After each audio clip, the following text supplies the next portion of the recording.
Correct. All right, joining me today, somebody who I've never actually met in person. It's pretty cool how social media can bring not just teachers, but educators. I think the educator world is huge with social media, and it's so important to continue building on what you can do and also finding new stuff all the time. I'm with Mrs. Lisa Nicholson. She is a fifth grade teacher. She recently moved to Charleston, South Carolina, and we'll talk a little bit about that. She's also an author of a children's book, which is really, really cool. And again, we'll talk about that because I know that's a topic that's so very near and dear to her heart. So Lisa, let's talk about your recent move. I believe you stayed in the same grade level, but you are in a different city now. Especially for people listening to this who are in the Midwest, a lot of North Dakota people who might not really understand the geographic region of where you live. Talk about the recent move you just made. Yes, well, first of all, thank you so much for having me on. This is awesome. Like you said, that we just met over social media just from following each other. So it's really awesome to get to do this. But well, originally I'm from northern New Jersey. So I am from the Northeast. And then I came down to South Carolina to attend University of South Carolina. And then after graduating, I got a job at the school that I student taught at in college. And so I just ended up staying in Columbia. And then that's where I met my husband, who now we've decided to make the jump to move to Charleston. And so I've taught second, third, and fifth grade in Columbia. And now moving to Charleston, I'm also going to be teaching fifth grade. Gotcha. I've been in fourth and fifth, so I am very familiar with the age group. I do love fifth graders, but I think the attitude and personality and all sorts of things start forming there. But I'll There's say I can deal with boy drama and boys being boys, but the girl drama in fifth grade, I didn't have a lot of answers for them when I taught fifth grade. yeah, that is the tough part, but I do love their age. Like you can have way more real conversations with them. But I Hmm. do think there's pros and cons to both. I've taught third and I absolutely loved third grade as well. So I get that for sure. So before we jump into a bunch of teacher topics, and we'll even have some PD session for anybody who needs some professional development this summer without sitting in a conference room with 100 people. But let's talk about your book. You're the author of Tattoo on My Heart. And again, I know it's not just a book that you knocked out with a friend just because you wanted to write a book, but it's near and dear to your heart with some people you have in your life. So talk about your book. Yeah, so honestly, this was just a goal of mine. I actually started writing it while I was in college and then I kind of was just like I'm never going to finish it. Like this Mhm. is silly type of thing. And so it was literally just in a Google Doc and I put it off to the side. And then the last summer I was like, you know what? I just need to go ahead and do it and get it done. And so I was able to do that. It's a book about the main character Jackie, who's actually my sister. Her name is Jackie, and she was born with port wine stain. So it's a birthmark that she was born with, where your red blood cells kind of form on the skin of your body, so you can actually see them. So her left hand is like completely red all on the inside, and then she has it on her face as well. But it was kind of just a story mirroring what she went through when she was younger. Just not necessarily where she was really bullied, because I know we don't want to throw that term around, but like people did say things to her and were unsure what it was. People thought she was contagious, thought it was some type of disease. And I actually researched, and there's not many books at all on port wine stain. And so I've had a lot of people reach out to me saying, like, oh my gosh, like I have port wine stain. This is so great that you've Mm. created a Cool. character. And so I feel like that's what we do as educators is we always choose stories where children can see themselves. And Hmm. because I haven't seen any story with Port Weinstein, I felt like this was the perfect opportunity to create one that also is a true story based on my sister, who is one of my best friends. So That's awesome. So where can people who are listening to this, who are might be interested in getting into this book, where can they find your book and maybe even order or purchase it? yeah, so it is on Amazon. If you just search Tattoo on My Heart, Lisa Nicholson, it should pop right up. So yeah, it's an easy way just to get it. It's on Amazon Prime, so it'll get to your house super fast. Awesome.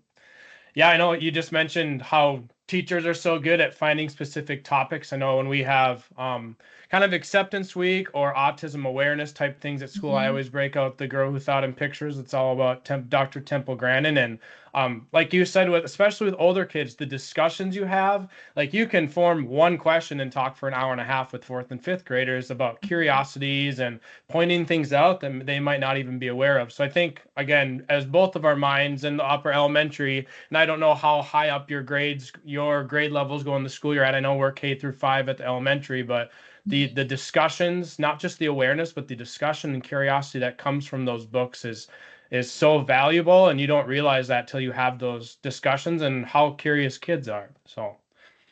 Absolutely. Absolutely. You said it perfectly. So when we talk about summer, and I have self-care kind of written in my notes as a big Mhm. one. I know I don't want to assume that people think that teachers just take 3 months off to do whatever the world they want. But I know when we talk about self-care, and I think the first couple of years I was a teacher, I'll be going into my ninth year, I believe. That flew by way faster than I I thought it know. would. I'm It's sure you feel crazy. the same way, but right away, like in the summertime, I was helping with camps. I was living in a small town my first 2 years. I mean, now that I'm married and have a 2-year-old that I have to eventually go get from daycare after trying to take care of myself during the day. I know you're a former member of the dance team at University of South Carolina, which is massive. I mean, Division I school, no matter what sport or extracurricular part of it, it's a massive dedication.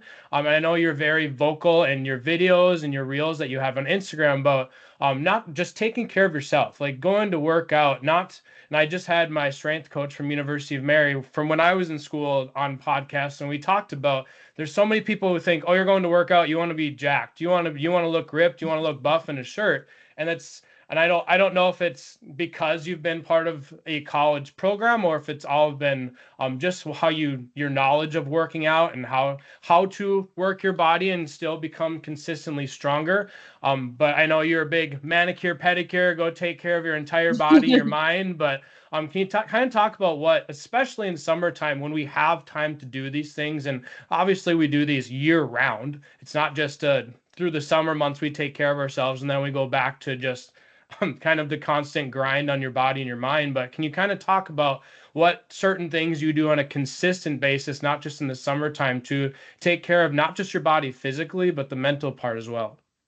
Absolutely. I feel like this is such a big topic to talk on right now with everything going on in education. I mean, we're on social media. You see a lot of teachers quitting and what they're going through. And everyone is entitled to their own opinions because I've been in that place where teaching is hard. And so those self-care things, we have to take care of ourselves to make sure that we stay in that positive mindset. And so starting my first year, I had to learn really quickly. I mean, my first 2, 3 years, I was staying at school until like 6 PM, Mhm. just because I cared so much, and then realized, like, that's not what I need. I was on the dance team in college, but then, my first year out or my first 2 years out, I coached a middle school dance team in the area, and then my 3rd year, I actually was asked to be the assistant coach for the Carolina dance team at University of South Carolina, which literally was one of the best years of my life, but I had to take a step back Yep. because I wasn't giving myself enough self-care, and it broke my heart, but, like, I went right from school to practice and was literally leaving the house at 6:30 AM and getting home at 9:30 PM with Yep. eating my car, picking up, like, not eating healthy because you're just getting food on the go, which then becomes expensive, so although, like, the experience was unreal and I wouldn't take it back for anything, that's where I really learned, like, I need to be doing things for myself. So, I work out a lot, but like you said, it's not to, like, become this huge buff person. It's, like, Mhm. honestly, um, the 1 hour of my day that I literally don't think about really don't have to think about anything, which Exactly. I say that, but then also, like, I do my some of my best lesson planning when I'm working out. It sounds so bad, but I'll be, like, running, and then I'm like, "Oh, wait, that's actually a really good idea." So, at the same time, I can't even say I get away, but it does just help, like, it literally fuels your brain. Fuels your mind.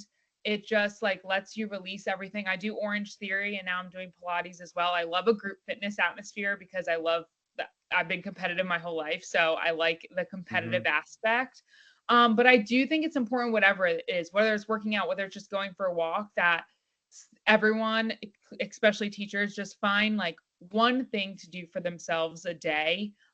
Doesn't have to be working out, but even if it's like my husband, his hobby's cooking. So like he loves to cook. He doesn't want me in the kitchen. He doesn't want to Hmm. talk to me. He just like that's his thing. So like just like to find one thing that you can do to help fuel your body and your mind and to get you to keep you in that positive place.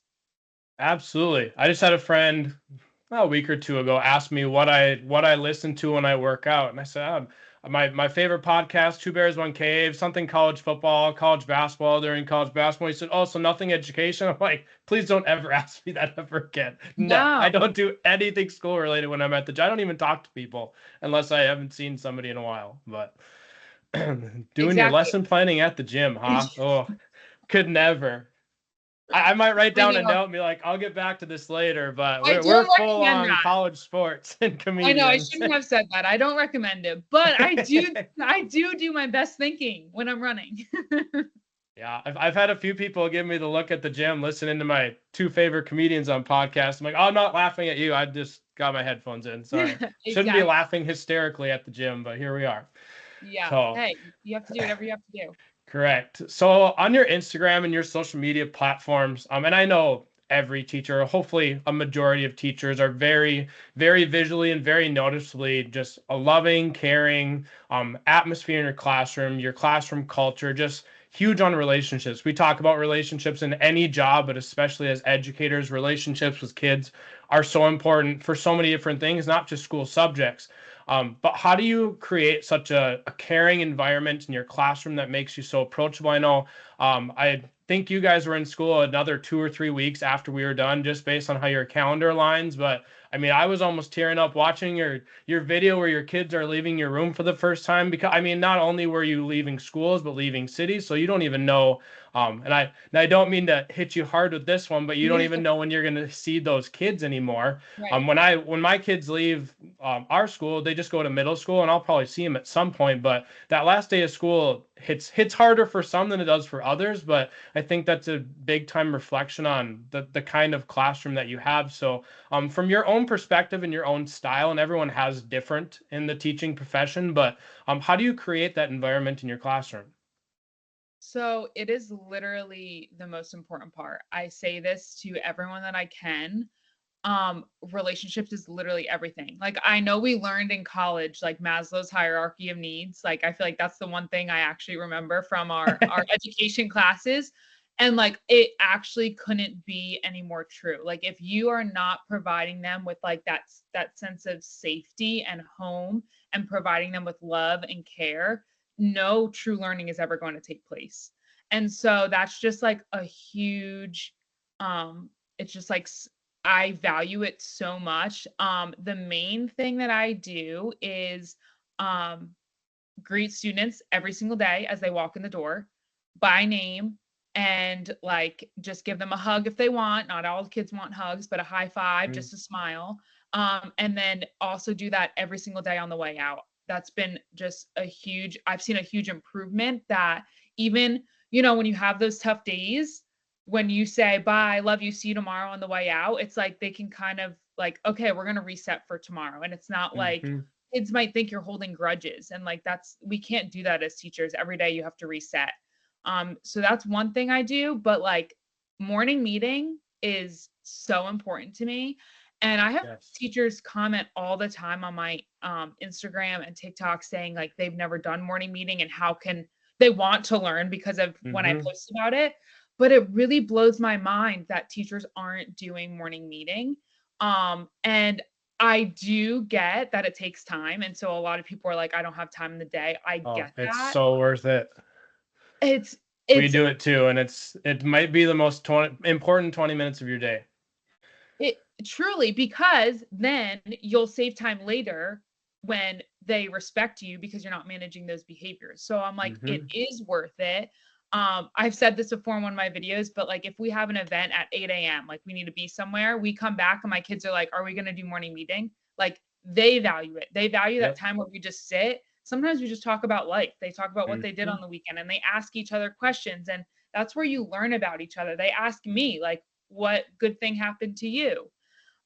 So that's like the one thing where no matter what, everyone feels heard and feels like their life is valued. Those kids who don't want to share tend to speak up after a while. And even if they don't, I have them share with a partner, so that way at least they're telling someone about their lives. But morning meeting is like so special to me, and so that is definitely where I build the best relationships. But then we also end with a game, and so, like, I feel like that sometimes is like, "Oh, you're just" I've posted a TikTok and they're like, "So do you just play games all day?" I'm like, Yeah, that's "No." what we do. But yeah, I was like, "No, do you want me to post a video of me teaching math?" Um, but it's like it's starting the day with something fun and something happy and something positive where you're not just walking in and starting schoolwork. Like school shouldn't be obviously they're there to learn, but it shouldn't just be to learn X, Y, and Z. I mean, it's Yes. to learn social skills also. Correct. And So, how to interact, and that you're not as different from people as you think.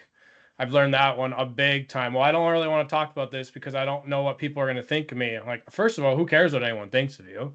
yeah, And second of all, that's why we do this. So you can speak your interests and what you did over the weekend, and like people are aware of what's going on in your life, so we can help you out. But yes, it's, I mean, my morning meetings in the first 2 weeks are 45 minutes long, and it's same. worth which sounds outrageous to anybody who doesn't know how morning meeting sounds and looks and is set up, but it's the most important part of our day, and I'm sure anyone who does morning meeting can probably echo that.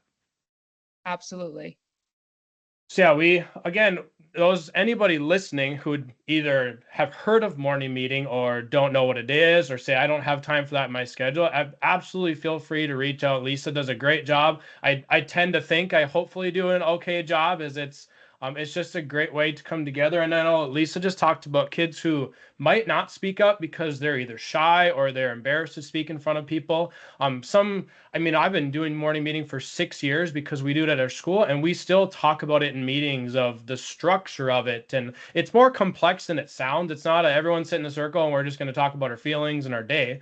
But it's like Lisa said, it's playing a game at the end. Share. I like to go through our schedule because I'm a very routine oriented person, and the kids are too. They're very visual Yeah, people to go through it. But a few teachers, even this past year, and like I have 3 kids who have said 4 words in morning meeting this year. My student teacher did a rosebud and thorn that helped a lot. yeah. And rosebud and thorn is something that's going on well. I probably have these mixed up actually. Something you're looking forward to, something that's bothering you, and something that's going on well. And that might be one sentence for kids, and it might be a 5-minute spiel from other kids. But again, anything to get those kids to come out of their shell, and which also shows that they feel welcome and comfortable in your classroom, which goes back to how important morning meeting can be.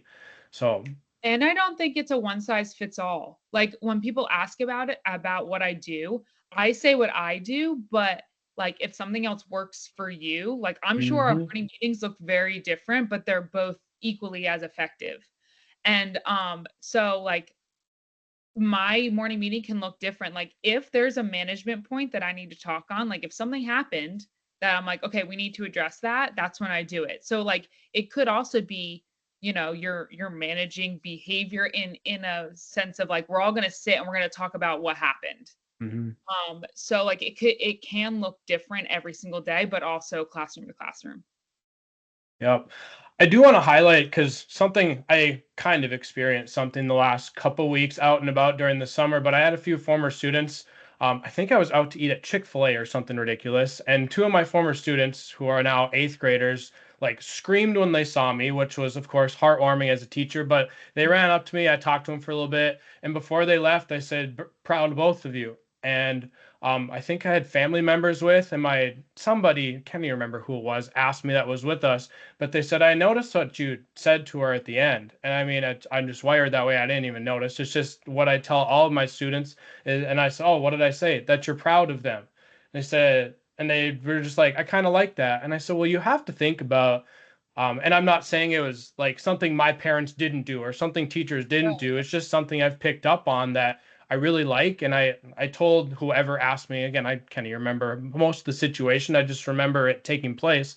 But I said, think about how many kids and just people in general don't get told that. Like your Mhm. self-value goes straight up the second anybody tells you that. I have a girl who's in 8th grade who is big time in theater, and she wants to work on Broadway. And her parents have even told me, yeah, it's pretty far fetched. I'm like, well, if you keep telling your kid it's far fetched, I'm like, I'm super proud of you. And I mean, there's so much that can be loaded into that sentence. But is I know this is a very specific question, but when your formers come back, is there anything that you make sure to tell them? I know love and care can be in there, but again, I'm a big proponent on super proud of you, and maybe even throw a very specific sentence in there of what I've seen them doing. But how about for yourself with any of your formers that come back to visit? Yeah, it's actually funny because I feel like it's like our saying that like we don't even Hmm. realize that we say it, but we make sure we say it every day. I know mine every day, which is this past year I had it on my wall was I'm so glad you're here. I feel like that's something that especially in the morning when they sometimes kids come in upset because of something that happened at home or the night before.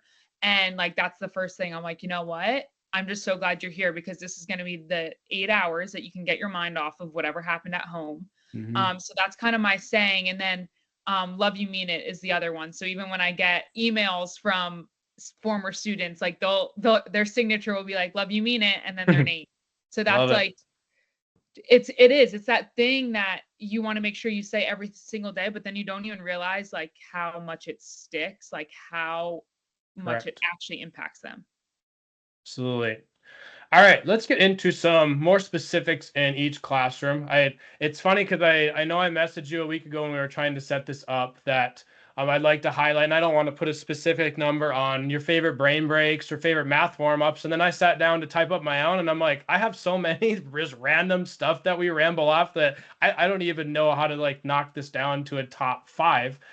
So for our listeners, especially in education, if you haven't had any summer PD, hopefully we can help you out a little bit here with just a podcast and not being required to go to any conferences around your state. But I'm going to start with what I do with our WOW board, and I would love for you to share with what you do with your raffle tickets because I think your raffle tickets are super cool. I've never done the raffle tickets because I look at it and I'm like, that's a lot more work than I need to involve myself in, but I'm sure it's a lot simpler than it looks.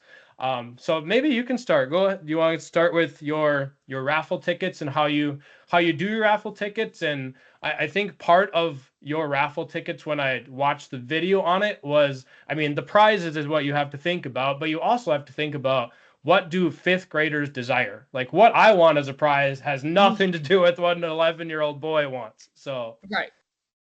Yeah, so raffle tickets has been my classroom management system that has worked really well the past 3 years. My previous school, but I am gonna take it with me, was a PBIS school, and so that's how I started it. So positive behavior intervention system. And so our goal was to focus on the positive behavior, to highlight those students who are doing the right thing. And I feel like the most backlash I ever get on this is like, well, why are you rewarding students for doing what they're supposed to be doing? And so I totally get that side of it. But at the same time, there's the other side that if we're constantly telling kids who are not doing the right thing, stop, stop, stop, stop, mhm, stop, you're like also never going to win. So it's like that idea to kind of motivate other students to also do the right thing.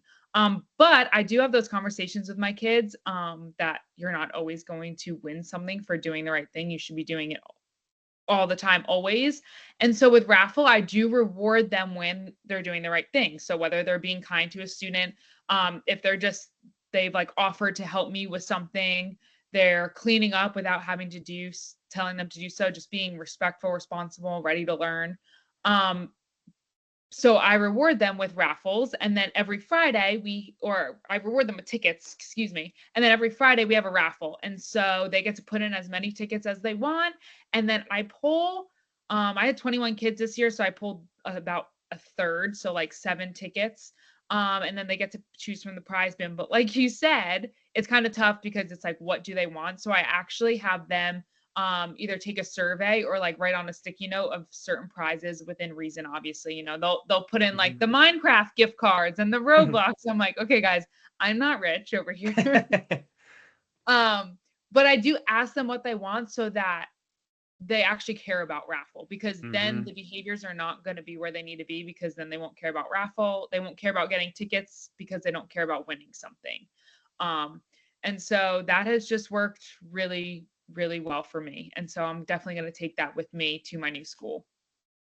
That's awesome. I think every time this even comes up in a discussion, no matter what meeting I'm in or anyone else is in, I think we overlook the fact of what do these kids want? Obviously, there's limitations on budget and whatnot, but what does a 6-year-old girl want? What does a 10-year-old boy want? Those are completely different answers that um, we always have to take into consideration with the desire, because if they don't desire any of the prizes, then you completely defeated your overall purpose. So absolutely, the raffle tickets is an awesome idea. I know we have a few people at our school that do something with raffle tickets.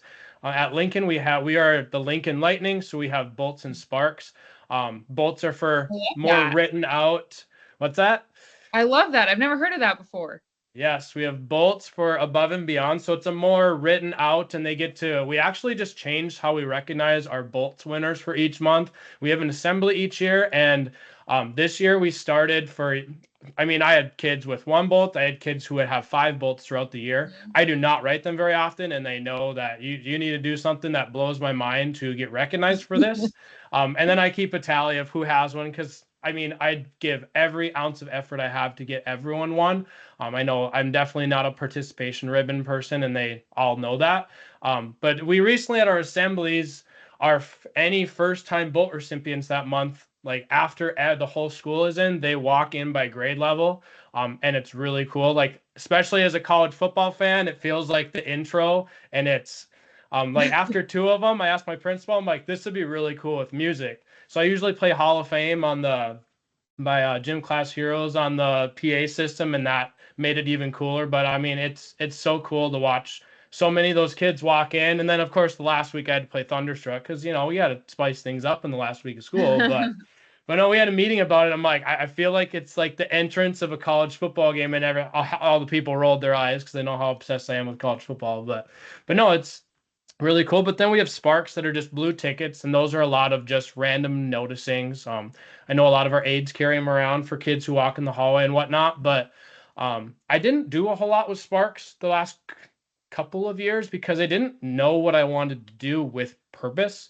I didn't just want to hand out sparks, just, Yeah. hey, you held the door open, congrats, here's a spark.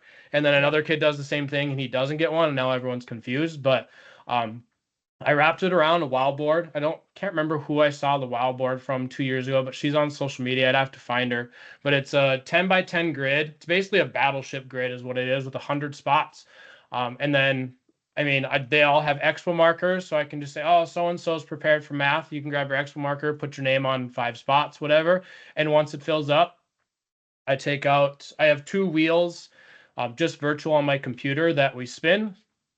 And then kids, the more times your name is up there, the better your chances are of getting a prize.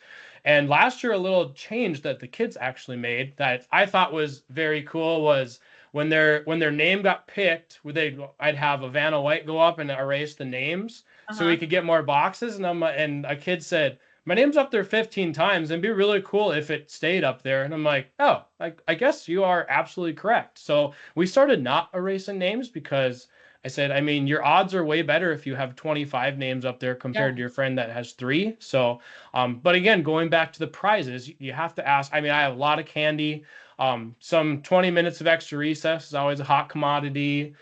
Some game time, some social time, whatever. I'd have to look up what my rewards are. They change every year because, they create over Yeah. half of it because Mhm. I tell them, I said, I don't know what an 11-year-old girl wants. That's completely up to you. So, but I know a teacher or 2 in our hallway also use the wild board. But going back, it's all about consistency. It's all about kids shouldn't be asking you 3 weeks later, when are we doing this again? It's a lot of it, and that's the tough part as a teacher is being consistent with it. I know some teachers that I've worked with, whether it's at Lincoln or other schools, like, well, I'm not very good with behavior management. And I said, well, you change your system six Yep. times a year. Your kids have no idea what's going on half the time. So again, I think you said you do your raffle tickets every Friday or every end of the week. Yep. Every Friday. And then like let's say we're off on a Friday, we'll make sure like they're like, all right, so what day are we gonna do it this week? Because we don't have school Friday. So like we Yeah. just make sure that we are consistent no matter what. I've even done, I'm like, you know what? The next week I'll pull double the names just Mm-hmm. because we couldn't have it. So we just decide as a class what we're gonna do, but we never miss one. Yeah. And I know you said you pick about seven. I think we spun I had 21 students last year. We would spin 5 times in the morning and 5 times in the afternoon. And if you won in the morning, if you got spun once in the morning, you couldn't get spun till the afternoon. So Oh, try that's to get cool. as many kids as possible, but also not pleasing the entire crowd all at once, because then Yeah, it's everyone gets a trophy every single week and right. not about that life. So Nope. Nope. all right. Anything else you have with your raffle ticket system at all? I don't think so. I think that's about summarizes it. Awesome. Moving on to another massive topic that um, frequently throughout the school year. I mean, there will be times where I'm like, we need to have some fun tomorrow. What's 6 people on Instagram doing this week? Oh, look at what Lisa's doing. So, some of your favorite brain breaks. I know I've kind of sent you some possibles that you can, I mean, not I sent you, but just made you aware of thinking about some of your brain breaks. I have a few written on my phone. I mean, we'd have probably 200 different ones we could think of. It's just a matter of which ones to highlight. But what are some of your favorite brain breaks that you do again with fifth grade classroom? Yeah, so this is one of my favorite things to talk about, honestly. And I feel like it's what really like people started to notice on social media once I started posting about my brain breaks. But I do have to give like 90% of my credit to Kagan Cooperative Learning. So I am a Kagan Cooperative Learning, or I'm training Kagan Cooperative Learning. And part of that is doing team builders, class builders, or silly sport and goofy games is what they call it. So team builders are once you're in a new like group where like the kids sit in groups. Once you're in a new group, you should always be doing a team builder to get to know each other. And so those are team builders, and then class builders is a game that you'll play with the whole class. And then just silly sport and goofy games are just fun activities to play. But this is what we do at the end of morning meeting every single morning. We play a team builder or a class builder. And so I feel like one of my favorites is called Telemime. And this is a team builder. And so what it is you give each group, they'll be with their table groups. You give each group a stack of cards, almost like if you were playing charades. Mhm. And they all stand in a line, but they all face one way. And the person in the back will pick up a card and see what they're trying to act out. And then they'll tap the person on the shoulder, and that person will turn around and they'll have to act it out to them. And then they'll pass it on. So it's almost like charades and telephone, so that Mhm. each they pass the movement along, and then the last Oh, person has to say what it is. And so that's been a fan favorite in my class for sure. It's called Telemime. Um, Trying to think another one. Um, a silly sport and goofy game that we play all the time is actually outside. So I don't know if this is available to all people, but it's called Farmer Farmer. And so one person is the farmer in the center. Like if we had like a bus, we played in our bus loop. hmm. Um, but you could just need a field or anything. One person's the farmer, and all the rest of the class is on one side, and they'll say, "Farmer, farmer, can we cross the river?" And the farmer will say, "You can cross if you're wearing blue." And so the people wearing blue cross, and then everyone else they'll just say go, and the farmer has to try to tag the people as they run across, almost like a sharks and minnows type thing Yep. that we used to play. Um, so yeah, those are two off the top of my head. When I play in the winter, I do Candy Cane Olympics, and then during testing, I do Minute to Win It. So Mhm. those have been fan favorites, which the Minute to Win It, I've literally just I made up some. My students have made up some, or I've Yep. literally gotten them like from the TV show Minute to Win It.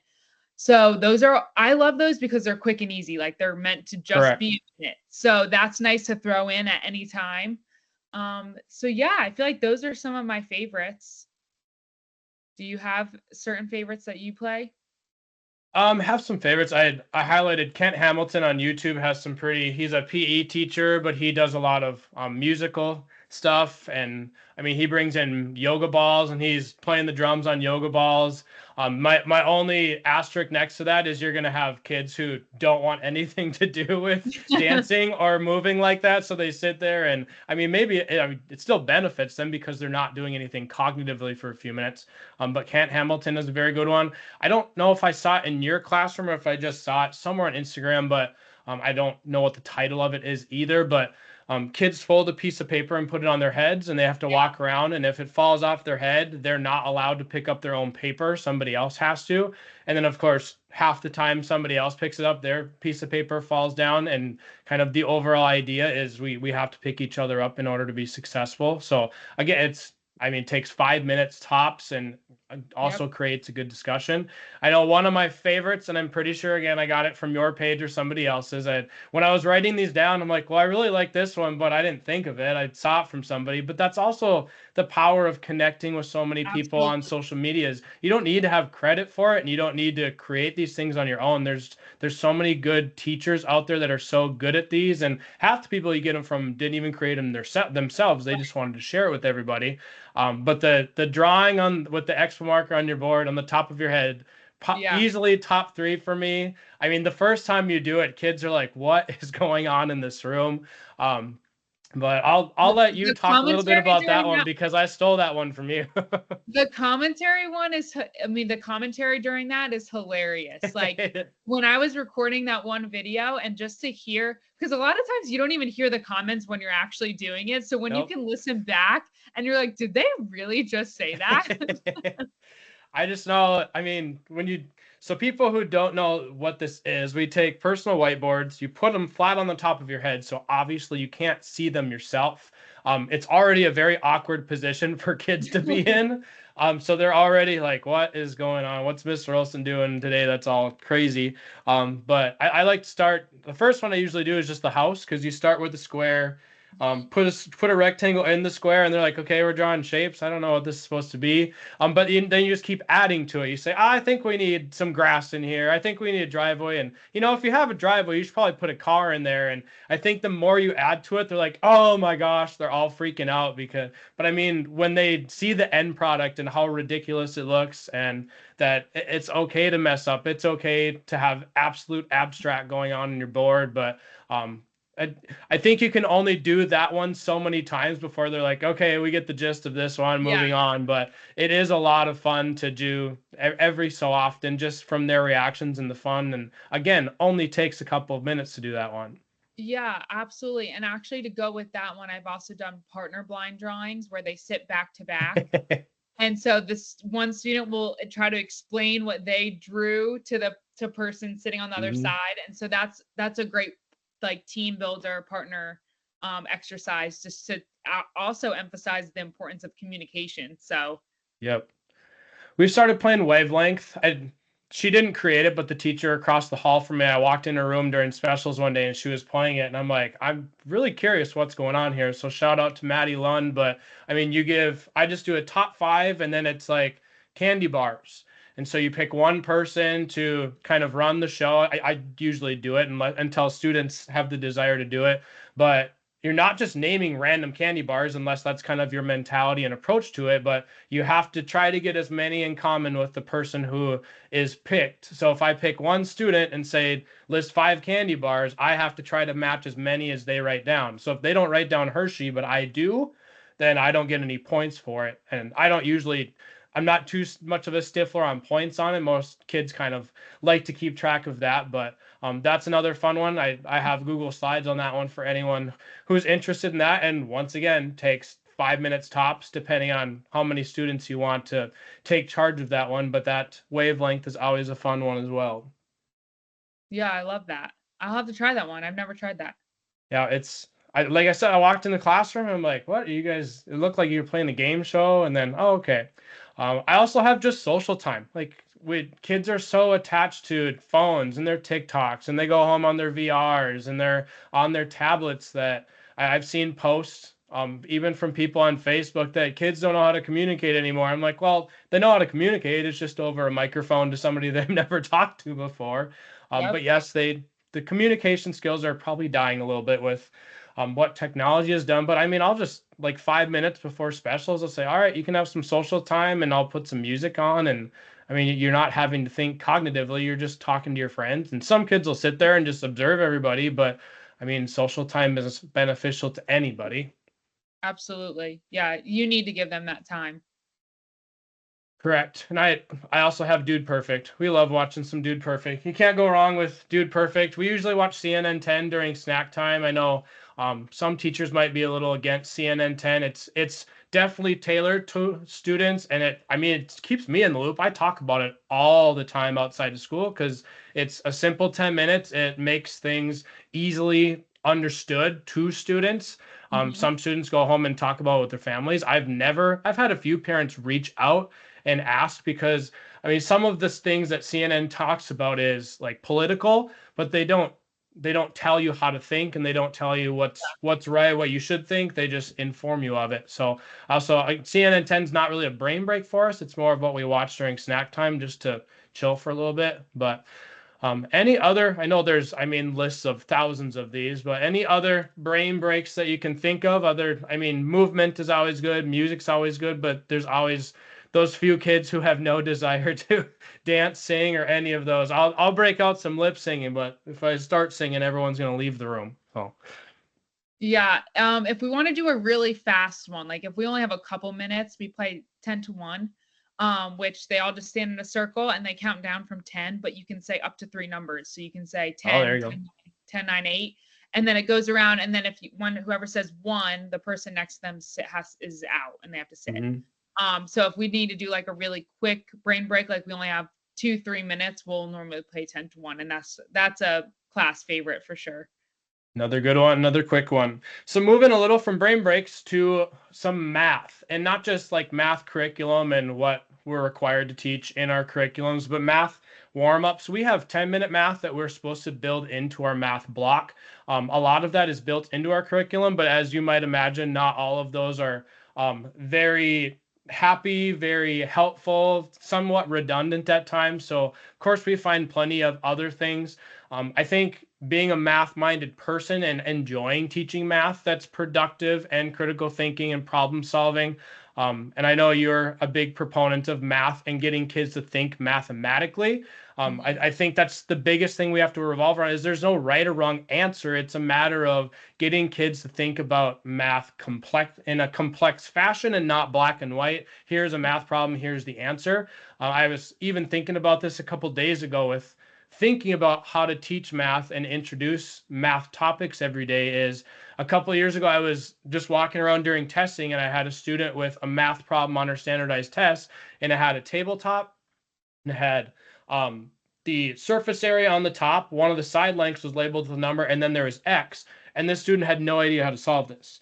And I mean, part of that falls back on me because we don't usually teach multiplication backwards in that sense. But it Mhm. also like set off an alarm in my head that we need to be able to flip these problems around so students can see that and understand what it is, because they're so used to saying, well, 5 and 4, okay, the answer is 20. But if we have 20 and 5 and X, I mean, technically you're Mhm. kind of teaching algebra at the same time, but being able to think like that.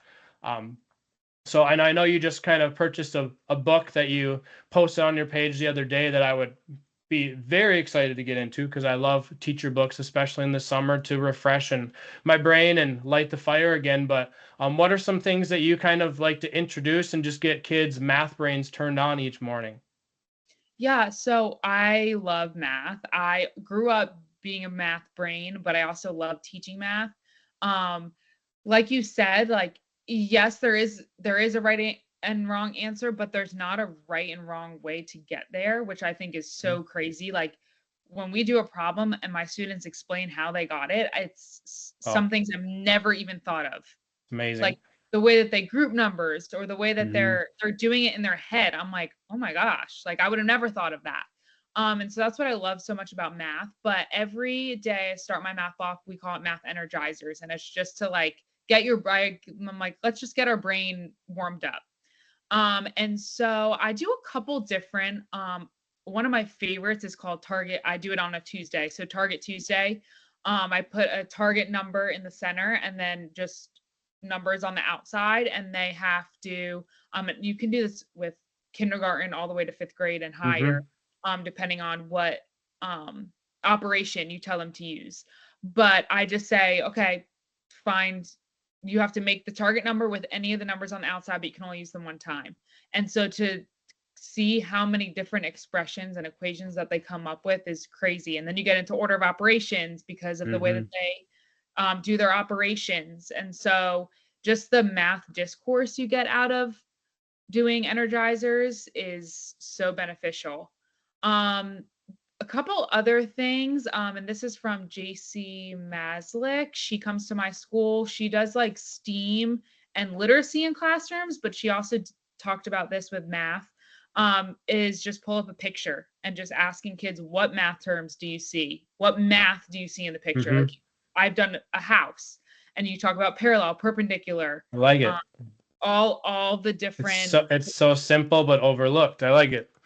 So simple. And then they'll like I had a fence in one of them and they were like, okay, well, the ratio of red poles to white poles. And I'm like, oh my gosh, I wouldn't have even thought of ratios in that. Mm-hmm. So like as the year progresses, honestly, if it would be cool to use the same picture and do it in the beginning of the year and Mm-hmm. then do it It again in the middle would. of the year and see what terms progress just on what they've learned.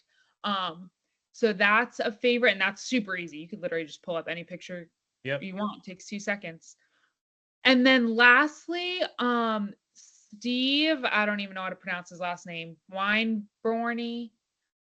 Close enough. He has a site that has so many math energizers. He has one that I do sometimes is like there's a big splat and it tells you how many dots are under the splat or how many dots are in total. And you can see some of the dots and then you can Oh, yep. the other dots are under the splats, and so you have to figure out how many dots there are total. So it's kind of like that missing add-in, missing factor Yep. type. Um, so that's a good one. And then he also does Esta Mysteries, where like he'll have a picture of a jar full of Starbursts. And they have to guess how many are in there, but then you release some clues and it'll be like the answer is a prime number. The answer cannot have two even numbers. Like whatever. I'm And you just snuck in math vocabulary right there. exactly. And so then they have to change their number based on what the clues are. And so Mm-hmm. that's a really fun one too. And all those are free on his site. So again, Steve Wine Warney, something like that. If we If could you figure out Google how to it, spell his it'll, last name. yeah. Wyborney, I think it is. Sounds about But right. you'll find it. I'll figure it out. Yeah, I think number talks are huge. I cringe anytime I'm in a PD or in PLC and they start talking about, well, what's on the test? I'm like, why does it matter what's on the test? What are our standards? I'm like, okay, I don't mind hearing the question, what are our standards and what do we need to teach in fourth grade? But please don't ever use the term or question, well, what's going to be on the, what do we need to prepare these kids? Like, no, we need to prepare them to think mathematically Right. and teach them how to think mathematically and not just 5 times 4 is 20. Thank you to the girl in the back of the room. Yeah, absolutely. So yes, I'll have to check out that book. I know that you posted about the other day and check out this Steve guy. Sounds like just a lot of different fun stuff that I mean, kudos to any teacher out there, but I love when students come into my room and they see something they've not just that's different mathematically, but see stuff that they've never, well, I've never thought about numbers like this. I know we just talked about you give kids a bunch of random numbers and an answer, and you're going to be mind boggled by how kids think. I just even when I was in college, one of my math instructor, whatever, block teacher, I'll never forget this. We're sitting there in our warm up. We're like, why? We're college kids. What do we need to do a math warm up for? She posted a random picture of just a bunch of oranges. It wasn't an array. It was just a big jumble of oranges. And she said, figure out how many there are without counting them individually. We're like, okay. And I mean, there's 10 of us in this class, and she went one by how did you group them? Like, and it was crazy how differently 10 different 21-year-old college students Yep. grouped a bundle of oranges. When you go into a login on your phone and they have to send you a code and they give you six numbers, my brain automatically splits it three and three. 3 and 3. But it Yeah. doesn't mean that everyone does that, but that's how I read them, and that's how I don't memorize six numbers in a row. But it's, again, the mathematical thinking of how we need to teach our students to think. I also think it adds like a bit of a breath of fresh air into math. I always loved math, but like I feel like we get students more often than not saying that they hate math and that math is Mhm. scary because it's hard. And Correct. so I feel like this is the time too, like you said, where I'm like, there's not a right answer. Like, Hmm. just start working. Like, just start writing on your dry erase board, you know? And so I feel like I've gotten so many students to say, like, have come up to me and said, I used to hate math and now I love it because, like, it just makes it more fun. Like, it doesn't have to be challenging. Like, let's collaborate. Let's figure out how we got there. Let's share our thinking. Let's share what we did wrong. Like, I say that all the time. I'm like, hey, Josh, is it okay if I share like where you made a mistake? And they're like, yeah, sure. Because it's like that's super important and you can learn, literally learn from your And they learn mistakes. that it's okay to be wrong. Exactly. So I just feel like those energizers help so much in like just making math more fun and not just I hate math because it's hard. And they don't enjoy it. I just thought of kids who say, I work first week of school, I hate reading. You don't hate reading, you just haven't learned how to enjoy it yet. Well, I'm bad at reading. Well, because you never read, because you don't enjoy it. There's a cause and Right. effect here, and it's the same with every subject. Yep.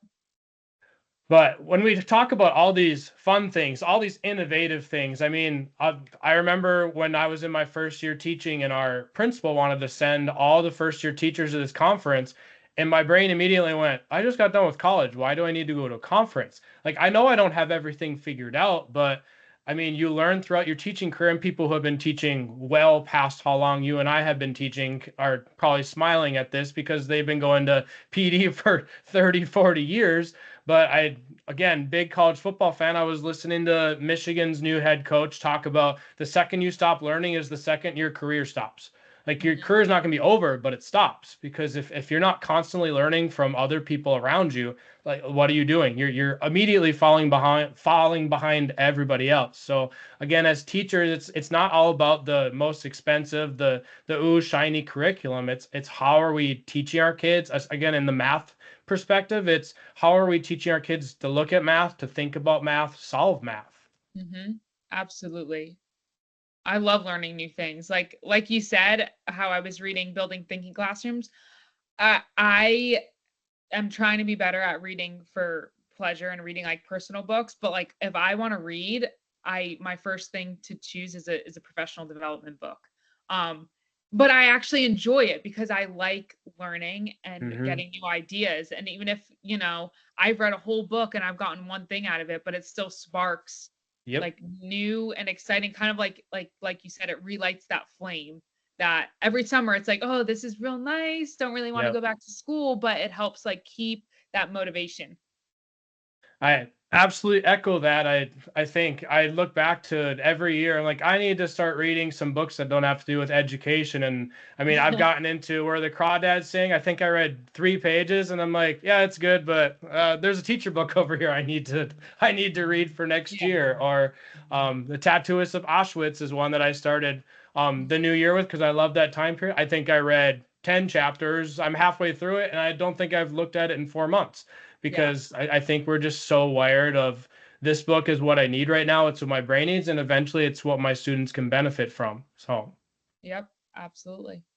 So before we do sign off, with the book that I know you just mentioned the title of the book, and I think I need to look it up on Amazon later today and maybe even buy Mhm. it and get ready for some new math stuff coming this fall. I don't know when you guys go back to school. We do not go back till meetings till like the 19th ish or 16th, I think. I don't even think about it till mid-August. Football season comes first in my brain. But what is the new math book that you got and are pretty excited about? Yeah, so I got Building Thinking Classrooms, and it's Building Thinking Classrooms in mathematics, I think, but I do believe it can be used for across subject areas. Um, but it is so great, and it just talks about like what the traditional way of doing math is and where we need to shift our focus to, kind of like what we've already talked about. And the main thing it focuses on, which is what I post in my video, is having vertical non-permanent surfaces. So I had in my old classroom whiteboard tables, and we would do our energizers, our math energizers on the table. But what they're saying is that like students are more motivated and are held more accountable if they have to go and get up and walk over to a whiteboard that is on the wall.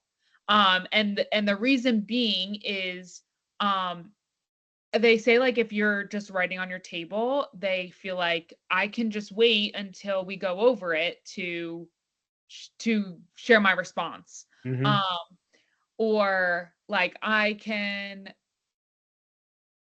just like sit back and wait. So Yep. it was to be held more accountable where like as a teacher, you can now look around the room and see everyone's work all at once. Yep. And that it also helps with collaboration. So like they talk about passing the pen and that you can do one problem, but each student has to do one part of it. So like if someone's like, "Oh, I know how to start it." You do one part and then you pass the pen. Oh, I like And it. so that way every student is held accountable. And then they talk about, you know, like what if a student doesn't know what to do? Well, then they ask questions or they say like, "Hey, how can we help you?" So just getting like that extra collaboration part, holding all students accountable. I'm not done with the book, so that's why I'm like I don't have all the information yet, but I did want to share it because it is so great so far. And honestly, when I post about it, I've gotten so many comments about like this has changed my whole classroom in Ooh, math. Like, I like yeah, it. gotten amazing feedback. So I'm super excited to try it this year. I'll have to check it out. I love the how do we start this problem. I immediately thought of our division algorithm that we use in school, and we'll not talk about division for a month, and all my 90% of my students a month later will remember how to divide, but they don't remember that first step. So I think that Hmm. would be huge. And does anybody know how to start this? So Hmm. again, mathematical perspectives are have always been super interesting to me because I like thinking mathematically. My dad's an accountant, so that's probably where I got it from. But Yeah. so before we sign off, are there any questions? I know I've asked you plenty of questions about, I know, your book, your career, all the great things that you do in your classroom. Do you have any questions for myself? I don't think so, but I did want to say just like I think it's awesome what you're doing. Like you said, you know, we all don't have to go to this huge big conference. Like they say all the time, our principal always say like the best PD is the teacher down the hall. So Correct. like I think it's huge what you're doing and I think it's awesome that you talk to as many people as you can and just put it out there. I think that's why we love social media so much. Like you said, like, oh, let's go on and see if I can get any new ideas. Um, I feel like that has literally been the best professional development is that we can post Hmm. these things and get ideas from each other and it's free. So, um yeah, so thank you so much for having me on and this was awesome. I'm Absolutely. glad we got to have this conversation and now I'm excited to get started in August. I know. Like I said, we don't go back till late August, but I think the math perspective makes my brain happier than any other subjects. So that definitely helps as well. But we piloted a phonics and reading curriculum in fifth or fourth grade last year, and I'm already my student teacher just got done with some training today, and she texts me, and I'm like, "Don't even bring those up." 'Cause Yeah. I am not I a want to hear stellar it. phonics teacher. I love reading, but teaching reading can be strenuous on my brain. So I think Yeah. that's why I love talking math so much because it makes sense to my brain. There's so many answers to it as well. It's not black and white. So, Yeah. Exactly. well, thank you for joining me. I don't know when you guys go back to school or go back to meetings, but I know I don't have to tell you to enjoy the rest of your summer because Yeah. you're as much as a professional at that as people who like ourselves have learned and know how to enjoy our time off without feeling guilty about it. I think that's a big message that I shared with my student teacher and I share with any young teacher there is do not feel guilty in these months to do what you want and what your body and brain needs. Do not feel guilty that you're not attending PD sessions that your school told you to go to. I work with a few teachers that have denied every request that our admin has sent out to go to different things. And I'm like, okay, this is okay. Okay, sounds good. Because I don't want to go to that either. So Yeah. talk to me in Absolutely. August. So Absolutely. We have to enjoy the time that we have. yes, because August, fall comes around and everything comes all at once, and then there's no slowing down at all. So, all right. Well, I hope you have a great rest of your summer and enjoy yourself and go Gamecocks, I guess. Oh I'm not a big yeah. Gamecocks fan, but Go Gamecock. I'll cheer for the game. I'm just a big college football fan. As long as Notre Dame's losing, I'm here for it. So. So what's your team then? I graduated from University of Mary, so my brother played there. I played baseball there, but I definitely follow. My mom worked there for 27-ish years, so I still follow them. I've had many family, well, not many, a couple cousins play at North Dakota State, so big follower on their pretty successful season. Hopefully, they can back to some national titles. But I just love college football. I like I said, I do too. my dad has a shirt that says I cheer for everybody who is playing Notre Dame because I was born and raised to not like Notre Dame. I think a lot of it's the Catholic piece of it. But no, Yeah. I'm already getting into podcasts about all the stupid preseason polls that don't mean anything. But South Carolina's picked very low, but I mean a lot of things change in the As fall. we So probably should, but we're gonna come back. We are going to come back.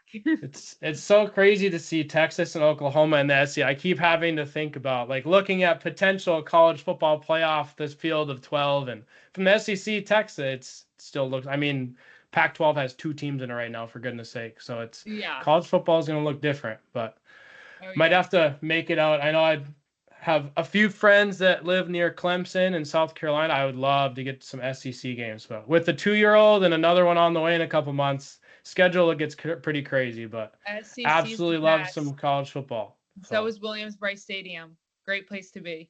I'm sure. And NDSU plays Colorado in August, so we'll see how that starts off the season. Hopefully, Coach Prime has a rough day on that night. So, all Yeah, exactly. right. Well, take care of yourself and thanks again. Thank you. You too.